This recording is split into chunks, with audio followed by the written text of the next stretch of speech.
This is NewsCenter 5, New England's television news leader. Is there proof Detective Mark Furman is a racist? An important ruling tonight for the O.J. Simpson defense team. Macworld, the next generation. Thousands of Apple enthusiasts come to town wondering if there's a window of opportunity. And they were the kings of the road, a triumphant homecoming for the first-place Red Sox. Now, NewsCenter 5 tonight with Chet Curtis and Natalie Jacobson.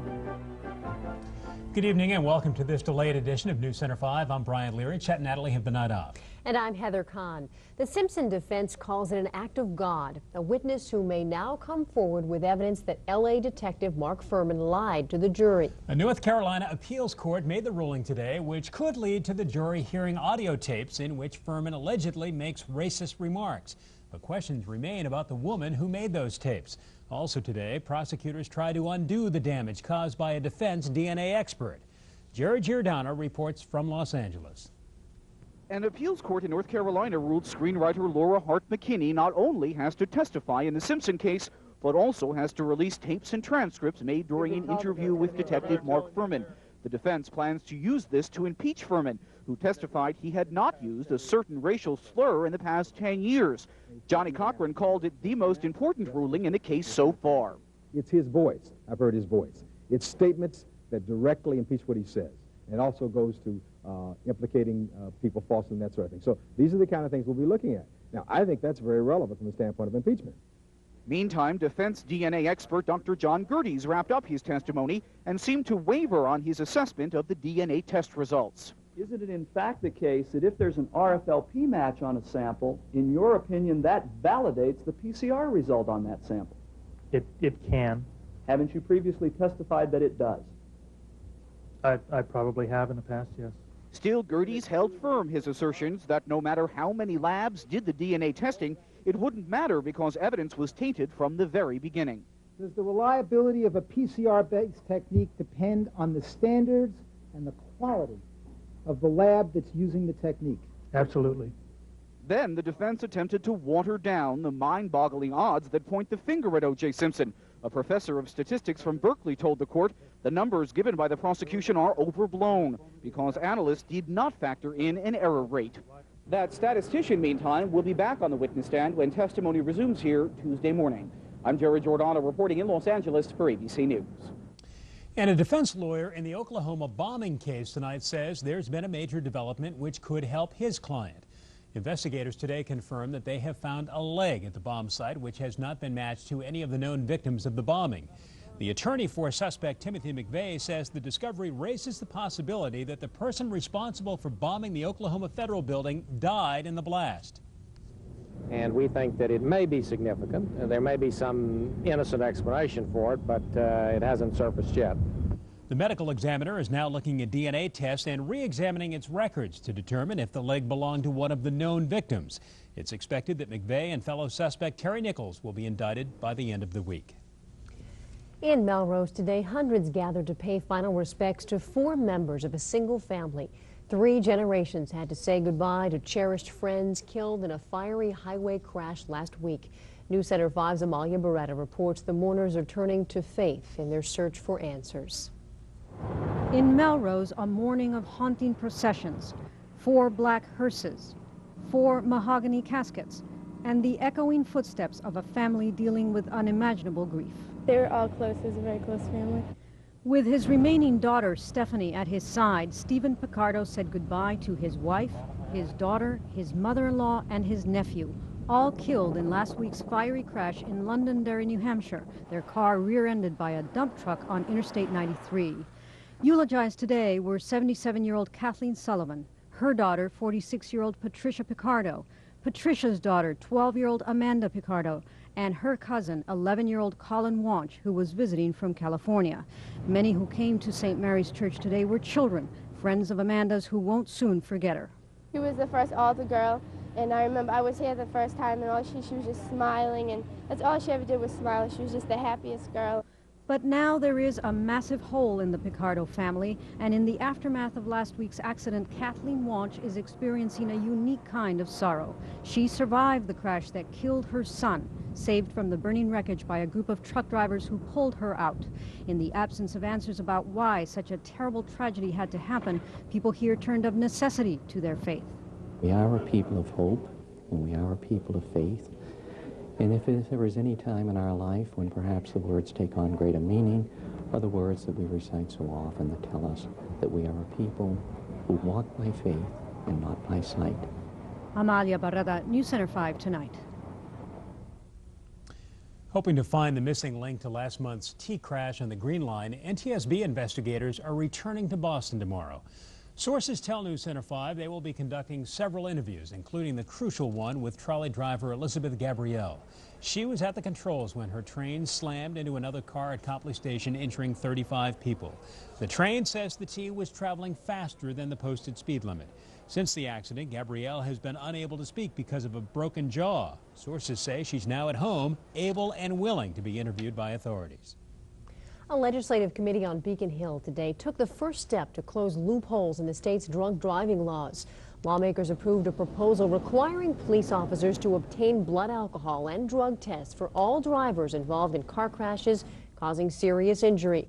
19-year-old Rena Dionisio was struck and killed a year and a half ago, that is, on Route 9 when she stopped to help victims of another car accident. The driver was cited for speeding. Dionisio's parents testified today that an alcohol test would help answer some of their questions. He was killed because of a drunk driver or not because of a drunk driver. It was an innocent accident or it was a preventable one. You know, when there's a death like this, the first thing is why? Why did it happen? Another proposal would require hospitals to report results of alcohol and drug tests to police within 48 hours of an accident. Tonight, the State Attorney General's office has paved the way for cities and towns to let civilians guide traffic at construction sites.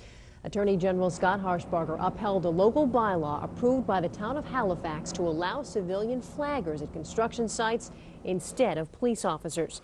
Halifax police fought the measure, saying they'll lose thousands of dollars in detail pay. The ruling means all Bay State communities can now have the option of using civilian flaggers. Thousands of computer experts are converging on Boston tonight for the massive Macworld Expo 1995. The conference will cover all of Apple's hardware and software, and the exhibits would fill 7 football fields. But looming on Apple's horizon is the release of Microsoft's Windows 95 operating system in 2 weeks. NewsCenter 5's David Bueri is live at the World Trade Center. David? Brian, this is going to be a huge show spread out over 2 sites, the Trade Center here in the Bayside Exposition Center. About 50,000 people are expected. And what seems strange is that Apple is giving almost as much attention to Microsoft. Just showing off Apple's digital camera. And in fact, right now, it's a QuickTake 150, and I'm just connecting to it. That's the image that I just took of you. The show starts tomorrow, but the party started tonight with a show. After all, this is about sales, and the biggest Macworld on the East Coast comes at a critical time in a turbulent industry. At Cybersmith in Cambridge tonight, Apple was showing its latest hardware and software. Publishing, people doing personal publishing, documents such as this. We actually have people doing database applications. The exhibit is designed to demonstrate Macintosh superiority to the Windows 95 software that Microsoft is going to launch in the next 2 weeks. We're not unhappy, frankly, to see the major competition that we have on the platform side adopting virtually all the technologies we pioneered and refined for the last 10 years. But analyst John Olsik says Apple may have the superior products, but it's lost the war. Well, Apple can keep themselves in the game. Apple can keep their name out there. They can keep comparisons to the Windows 95. But the fact is that most of the desktops in corporate America are Windows 95 based. Most of the home systems are Windows 95. In fact, even in Apple's strongest markets, it doesn't have the majority of the share. We have the highest customer loyalty ratings of anyone in the industry, consistently year after year after year, and I think these shows are important testaments to that. The niches where Apple is strongest are education, publishing, and the home. And the analyst says shows like Macworld are aimed at holding that share, even when it means trying to use the competition's hoopla. Apple is a $10 billion company, and while there be a debate as to whether or not it can increase its market share, I think everyone agrees that it can't afford to lose its current users. With this live report from the World Trade Center, I'm David Boyer for NewsCenter 5 Tonight. Covering Greater Boston and all of New England, this is NewsCenter 5 Tonight. Catching cancer before it's too late. A promising new advance tonight involving the imperfect science pap smear. A well-known local restaurant chain faces a multi-million-dollar lawsuit following the allergy-related death of a customer. Boy, could we be seeing a lot of blue skies in our future. Details in a few minutes.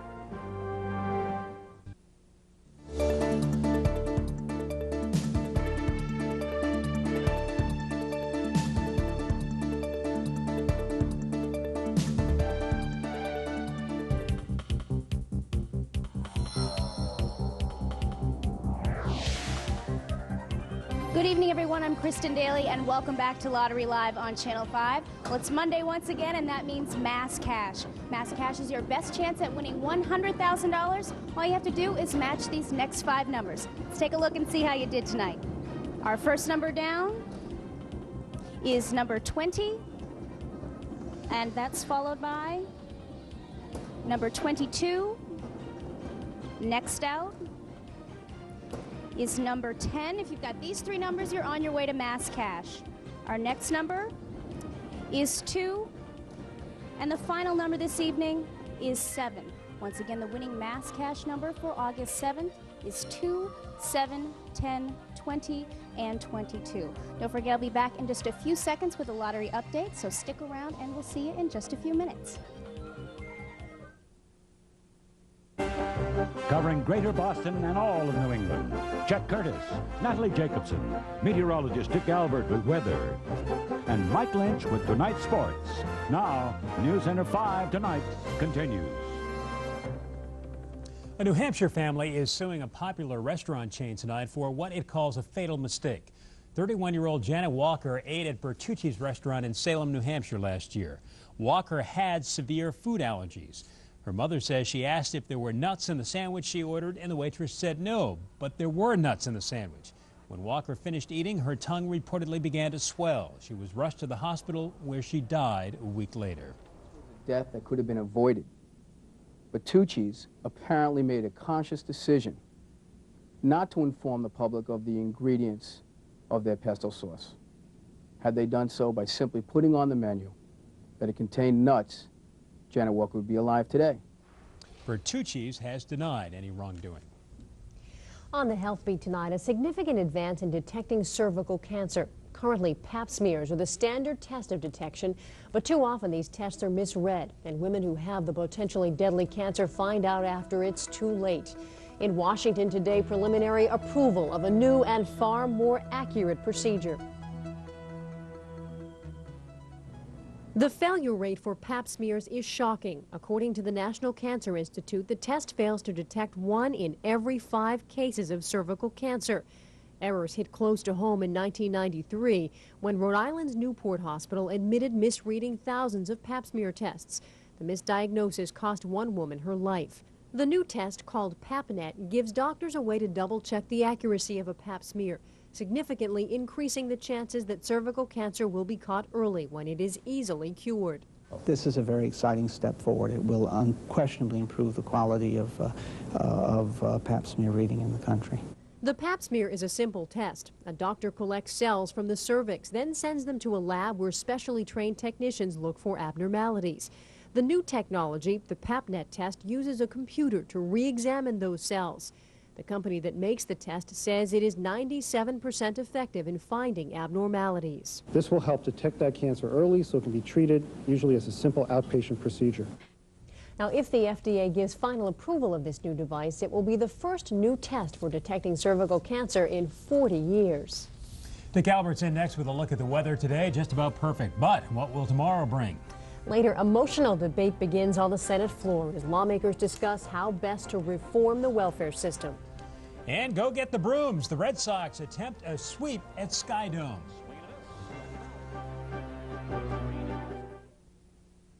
It was indeed a perfect 10 today. Yes, it was, and we're going to see more perfection the next couple of days. Terrific. So I love it. I love New England. I love this forecast that I'm giving to you. Let's look at Earthwatch and see where it is raining. Not in our neck of the woods. It rained enough over the weekend, but look at this rain. Nashville, some thunderstorms. We head up the East Coast. Washington, New York, Boston, Montreal, Toronto. Every spot, the weather is beautiful. Lots of clear skies. You have to go several miles from here to find any clouds at all. And the temperatures are cold tonight, comparatively speaking. 59 in Falmouth. It's clear, it's calm. 57 in Worcester, 62 in Boston, 56 in Portsmouth. In Easton to the south, it was 55, and in Manchester by the Sea, it was 55 about a half an hour ago. So it is a cool night. The big guy, high-pressure system just sitting on New England will dominate our weather right on through Thursday here. It'll get slightly warmer the next couple of days, and all these showers and thunder showers to the west, right in here, going to be staying there because this high-pressure system just too strong, will not allow them to get in here. So 70s along the coast, high tide tomorrow, about 9:30 in the morning. Won't be quite so chilly on the beaches, a nice beach day. And so the high-pressure system will be dominating our weather. Certainly a winter tomorrow. In the tropics, one circulation, but no storm off the coast of Africa. Another one in the Gulf. It's going to be a big season for the remainder of the season. The prediction is 11 storms, 7 reaching hurricane strength, and 3 severe storms. So we'll be watching the tropics for you very closely. Meanwhile, a close look at the forecast will show you it's pretty nice. Clear and cool the rest of this night, 48 to 56.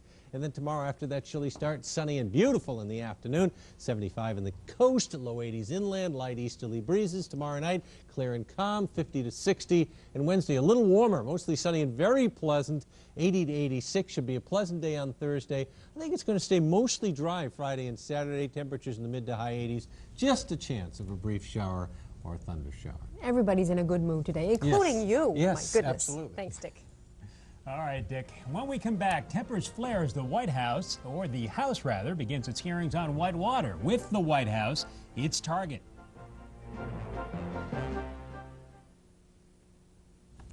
The fight to overhaul the country's welfare system is taking shape tonight on Capitol Hill. Republicans are setting the cutoff period at 5 years for welfare recipients. Democrats say the plan would be tough on children whose parents would be forced to work without any child care. Senator Bob Dole says there could be some changes, but other Republicans say there is no compromise. It does not deal with illegitimacy. It continues to provide the resources to give people more and more money, to have more and more children on welfare. Despite all the differing factions, lawmakers believe there is a good chance that a welfare reform bill will soon become law. Round 2 in the Whitewater hearings on Capitol Hill get underway today, this time in the House of Representatives. Wall Street Journal this morning regarding Mr. Lassiter and drug use. There will be order in this committee. After some heated debate, committee chairman Jim Leach said he'll prove President Clinton and the First Lady benefited from the Whitewater land deal while taking funds from Madison Guaranty Savings and Loan. Bank examiner James Clark told the committee he could not connect the Clintons to an illegal real estate fraud scheme at the S&L. Democrats are accusing Republicans of playing politics to embarrass the president. We have had a series of Republicans asked to look into the Whitewater matter. What we have here are, started out as 6, now 60 accusations in search of proof. None can be found. Tomorrow, Republicans will call investigators who say savings and loan owner James McDougal diverted proceeds to Whitewater and Clinton's gubernatorial campaigns. Tonight, the Clintons' friend and former Justice Department official Webster Hubbell is spending his first night in jail. Hubbell is serving 21 months for mail fraud and tax evasion. He stole nearly $500,000 from clients at the Little Rock law firm where he worked with Hillary Rodham Clinton. One of those clients was investigating the failed savings and loan at the heart of the Whitewater controversy. All right, coming up in sports, Bill Parcells has some interesting comments about his Patriots. And the Red Sox may want to keep their road trip going tonight. There was a time when they couldn't win any place but Fenway Park, but times have changed, and it's a welcome change for the Sox. They did it again today. How do you get from here to here? On 5 Online, a hot new website on the internet. 5 Online, that's coverage you can count on. Here's the lottery update. We had 4 top prize winners tonight. Tickets were purchased in Chicopee, Fall River, Westminster, and Brookline. We'll see you tomorrow.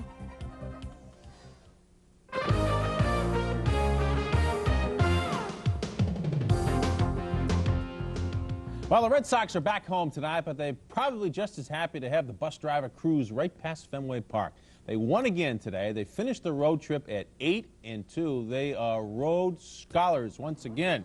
Here's the Sox, happy smiles, happy faces coming home to Fenway tonight. They arrived around 9:30 coming in from Toronto. The Indians will be in tomorrow night in Toronto this afternoon. Mo Vaughn, the American League Player of the Week. He had 15 runs batted in on this road trip alone. That put the Sox up 2-0. Top of the 5th, Al Leiter's pitch goes right off the face mask of umpire John Hirschbeck. The catcher has no idea where it is, and Willie McGee is in from second base as the Sox getting the ball to bounce their way. Clement should have had a win today. We're into the 7th inning, yielding a 1 run. He gave up 8 hits and 7 strikeouts. He was lifted. 4-1 lead the next inning. However, Devon White hits a 3-run homer off Stan Belinda, and the game is tied at 4, so Clemens does not get the win. In the 9th inning, watch this play by Valentin to get Robbie Alomar at first base. So sweet as that. And then in the 10th, the bases were loaded. McFarland's up, and he hits one to short right field. Canseco's going to try to tag up. Does he beat the throw? Yes, he does. The Road Scholars survive. They win again, 8-2 on the road trip. Things are going their way. Now, in New York tonight, what do you do? Huh? Do you run the other way when you see a squirrel coming? Yankees. Now watch this. Mike Mussina knocks the ball down, fires it away, and it's all New York tonight. The Yankees are playing great baseball. They'll be in here a week from tonight. Jack McDowell had a 3-hitter, and the Yankees win 3-0 to keep pace with the Red Sox, who win it in 10 innings. So the standings in the American League East look like this. The Sox lead over the Yankees is 5.5 games, and their lead over Baltimore, 9 games. The Sox are 15 games over 500. That's the best they've been this year. National League, Atlanta is a winner. Los Angeles wins in 12 over San Francisco, and the Mets take out Florida 5-2. Well, Patriots backup tight end John Burke had his knee scoped today. He heard it yesterday in practice. And Bill Parcells has sent scouts out at other NFL camps looking for some help. Pat's first exhibition game was Friday night down in Foxborough against the Lions. Bill Parcells wasn't too pleased. There's a few guys, young veteran players, that need to snap out of it. And those, they're in this, well, you know, I'm on the team. I've been here for a while. And then after they begin to get acclimated, they sometimes take a little bit more relaxed approach toward what they should be doing. And I've noticed that in 2 or 3 of them. And I don't particularly like that. Can I name names, Coach? I guess not. All right, Patriots' second exhibition game is this Saturday night against the Vikings. It'll be in Foxborough, and we will have it for you right here on Channel 5. And after the game, we will have the 5th quarter with all the post-game highlights and reaction live from Foxborough. So, looks like it's going to be a busy fall. Now, where were the follow-up questions here? I want positions, I want names, home phone numbers. Classified information, only the highest level. All right. He's priceless, though, isn't he? He is. All right, thanks, a lot Mike. of laughs. And thank you for watching. Nice to have you with us. All right, that's our newscast, everyone. ABC's Nightline is next. Good night.